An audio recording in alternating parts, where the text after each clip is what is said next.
kata-kata hari ini, quotes of the day yang bisa untuk inspirasi kita semua. Mungkin termasuk saya juga dan teman-teman di rumah. Buat teman-teman yang masih muda, ingat ya, spend wisely, invest bravely.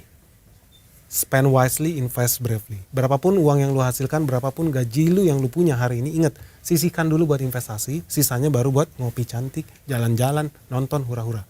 Jangan kebalik pola pikirnya. Begitu terima duit, habis dulu nih bayar cicilan handphone baru, ganti motor, sisanya baru sisa nih, baru ditabungin, kebalik. Terima gaji, potongin dulu buat investasi, sisanya baru buat yang lainnya. Jadi belajar buat spend wisely, invest bravely.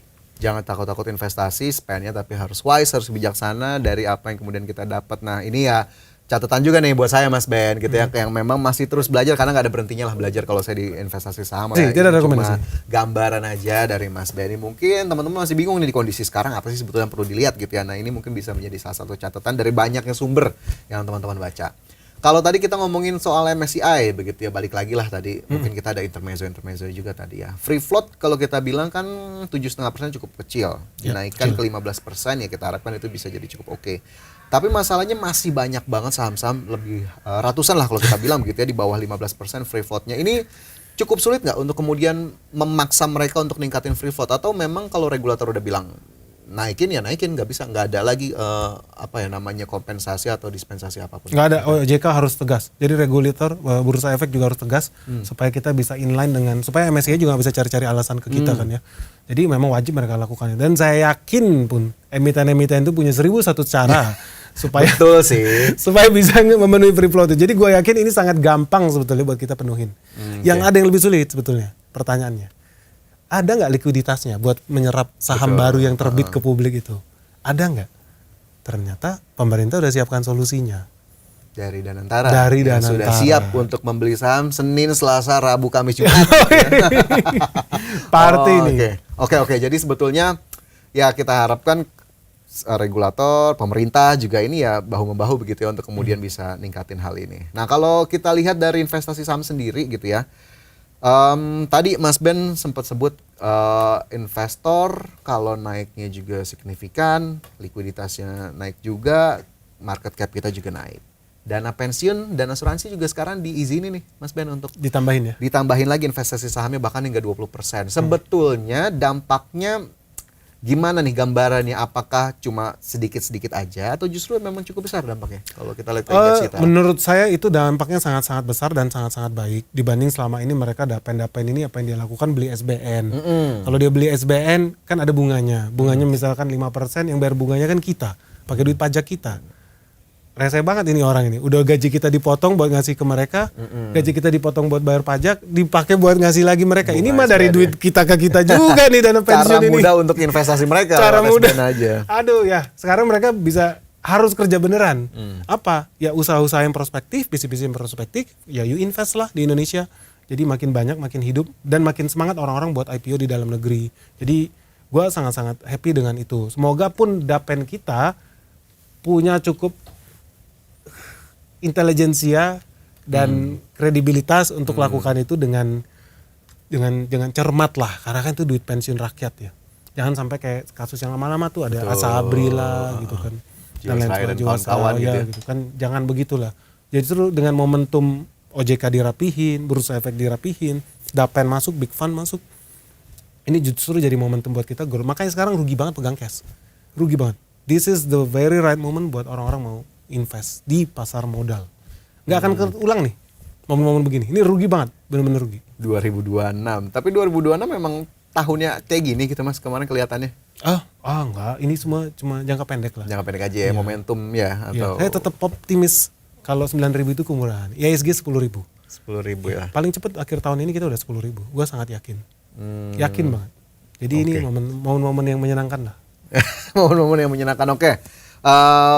Tadi happy juga kita lihat institusional bisa meningkatkan porsinya di investasi saham gitu ya. Tapi kalau investor-investor muda nih Mas Ben, kemarin mungkin banyak timeline kita rame trading halt kayaknya.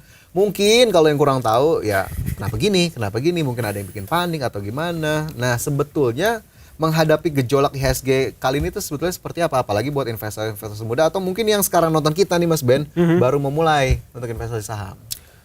Ingat prinsipnya sebagai investor ya. Investor itu bukan beli di harga tinggi, jual di harga rendah. Itu konyol. Yang namanya investor, kita beli di harga rendah, jual di harga tinggi.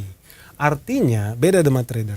Kalau investor itu seneng lihat harga sahamnya turun. Karena dia jadi bisa average down. Karena dia goalnya bukan besok jual lagi, 10 menit lagi jual lagi, 10 hari lagi. Enggak.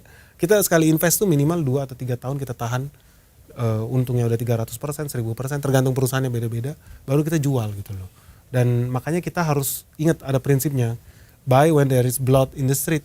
Ini Rockefeller yang ngajarin. Charlie Munger ulangi hal yang sama buat Berkshire Hathaway. Justru ketika market crash itu adalah momen untuk penciptaan kekayaan yang berlipat-lipat. Ini jarang momen-momen begini, jarang banget. Dan lebih jarang lagi pemerintah yang ngerti pasar modal. Jarang loh pemerintah yang kayak sekarang ini. Gua nggak mau nanti gue dibilang buzzer ya, tapi Baru jarang. mau saya tanya iya. dapat dari mana nih? Oke. Tapi jarang banget memang pemerintah ngerti gitu loh. Oh, kita harus bikin sovereign wealth fund. Bertahun-tahun republik ini berdiri, punya. nggak ada yang punya pikiran. Sekarang ada. Oh, kita harus jaga bursa efek kita. Kita harus bangun ekosistem investasi yang baik. Jarang loh kita punya metode pemerintahan yang seperti ini. Nah, ini momentum yang pas nih ketemu nih di hari ini. So, I'm a very very happy man. Oke, very Optimis. happy. Kondisi sekarang right momentum untuk masuk gitu ya.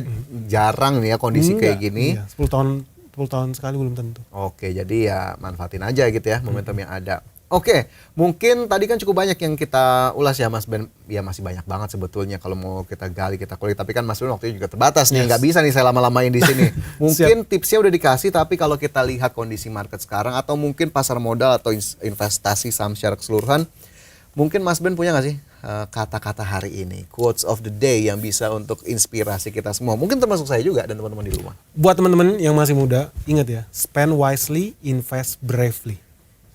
Spend wisely, invest bravely. Berapapun uang yang lu hasilkan, berapapun gaji lu yang lu punya hari ini, ingat, sisihkan dulu buat investasi, sisanya baru buat ngopi cantik, jalan-jalan, nonton, hura-hura. Jangan kebalik pola pikirnya. Begitu terima duit, habis dulu nih bayar cicilan handphone baru, ganti motor, sisanya baru sisa nih, baru ditabungin, kebalik. Terima gaji, potongin dulu buat investasi, sisanya baru buat yang lainnya. Jadi belajar buat spend wisely, invest bravely.